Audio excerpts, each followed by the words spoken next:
Atenção, senhoras e senhores, vai falar o presidente Ernesto Geisel. Brasileiros, ao findar-se o ano de 1974, em meio à tradicional e auspiciosa quadra natalina, não poderia deixar de me dirigir a todos os brasileiros com uma mensagem cálida de gratidão e de esperança. Gratidão pelo espírito de compreensão resignada e ação construtiva com que enfrentaram as inegáveis agruras deste ano difícil para o mundo todo. E esperança bem fundamentada, em que, vencidos já os problemas mais graves e reajustadas as distorções mais perigosas, 1975 marcará nova etapa promissora no rumo ascendente do país a seus altos destinos. Com 9 meses apenas de governo, não cabe fazer aqui uma prestação de contas.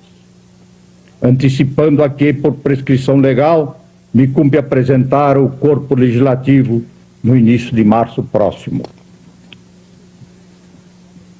Oferecerei tão somente à meditação dos brasileiros que me ouvem, no sagrado recesso de seus lares, uma interpretação, a largos traços, do que foi o esforço até agora despendido pelo 4º governo da Revolução no cumprimento da dignificante missão que lhe foi deferida.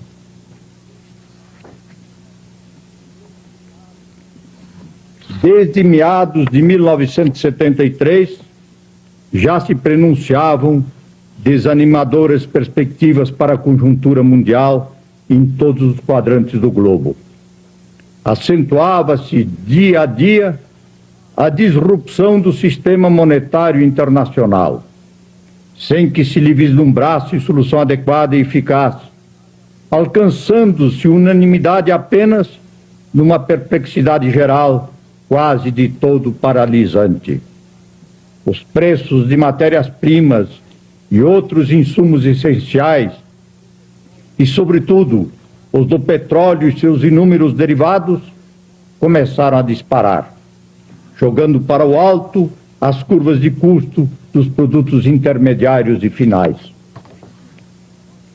Seguiu-se a crescente falta de liquidez no mercado internacional de capitais, asfixiando novos investimentos projetados e retardando os cronogramas de muitas unidades de produção em vias de implementação. O comércio entre nações desativou-se celeremente, tolhidos ademais por insólitos obstáculos artificiais de uma nova onda protecionista, praticada até pelas nações de tradição mais liberal, todas as voltas com angustiantes problemas em seus deficitários balanços de pagamentos. A inflação em recrudescimento, desafiando a engenhosidade dos economistas, acoplou-se à recessão econômica e ao espectro do desemprego contagiante. Para compor esse fenômeno singular e quase paradoxal de generalizada estagnação com inflação. Tudo isso, e mais as tensões sociais que se acumularam em consequência, num clima já de si propício aos surtos de violência irresponsável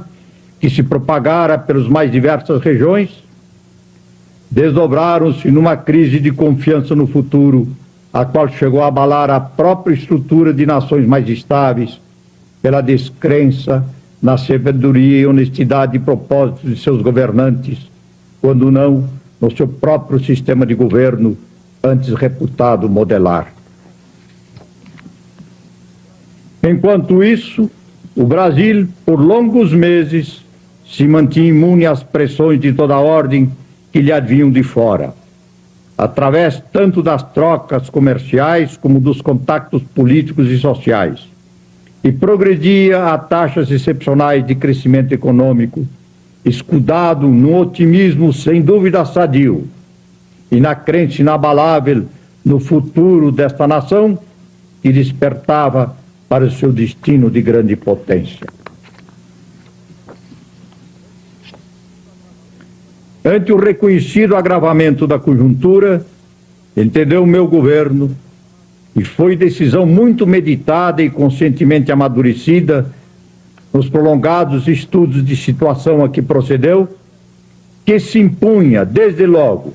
dar ao país um salutar tratamento no sentido de reajustá-lo com a realidade internacional. Por mais doloroso que viesse a ser, isso seria preferível a que se mantivesse superaquecida a nossa economia, a qual, mais dia menos dia, teria de adaptar-se, e tanto mais brusca e depressiva quanto mais tardiamente, às realidades de uma conjuntura mundial em rápida deterioração, segundo dimensões imprevisíveis. Contou-se, para tanto, com as virtudes inatas do povo brasileiro: compreensivo, tranquilo e bom, capaz de resistir rudes golpes e suportar sacrifícios prolongados com galhardia e ânimo forte. E não nos enganamos. De fato, os 6 primeiros meses deste governo tiveram como tônica o combate persistente e decidido a uma inflação, que de março para abril fez o índice geral de preços ultrapassar o crescimento alarmante de 5%. A inflação própria, gerada no país, somou-se inevitavelmente larga dose de inflação importada através dos preços assustadoramente crescentes de produtos adquiridos no exterior. Necessários, entretanto, não só a investimentos inadiáveis, mas principalmente ao próprio dinamismo de nosso parque industrial, ameaçado de grande ociosidade, e até mesmo ao consumo direto de bens insubstituíveis. Já por volta de setembro, a inflação, ainda da ordem de 1,7% ao mês, tornou-se tolerável. E o que mais importa, desde então está sob um suficiente grau de controle que permite mantê-la mais ou menos estabilizada. Assim chegamos a dezembro com um índice inferior a 34% ao ano. Se considerarmos que nos Estados Unidos da América e da Europa, exceção feita da Alemanha, as taxas anuais de inflação, dependendo do país e do tipo de indicador adotado, situar-se-ão entre 15% e 25%,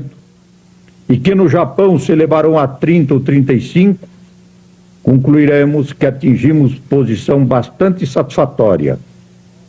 principalmente porque o mecanismo compensatório da correção monetária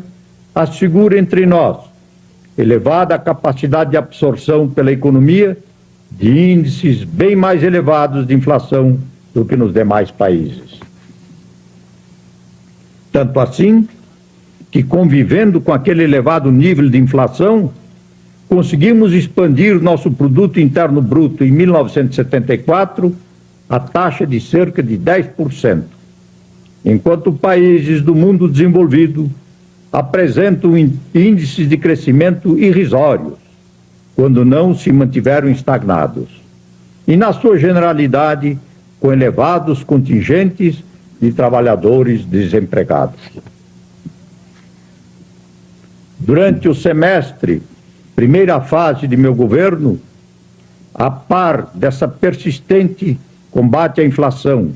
e a despeito de sucessivas preocupações de emergência com calamidades que assolaram o país de norte ao sul, inclusive graves surtos epidêmicos, cuidou-se principalmente de sanear,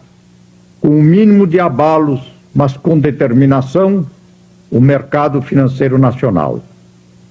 de rearticular o dispositivo governamental de tomada das decisões no mais alto nível, de reajustar a organização da administração pública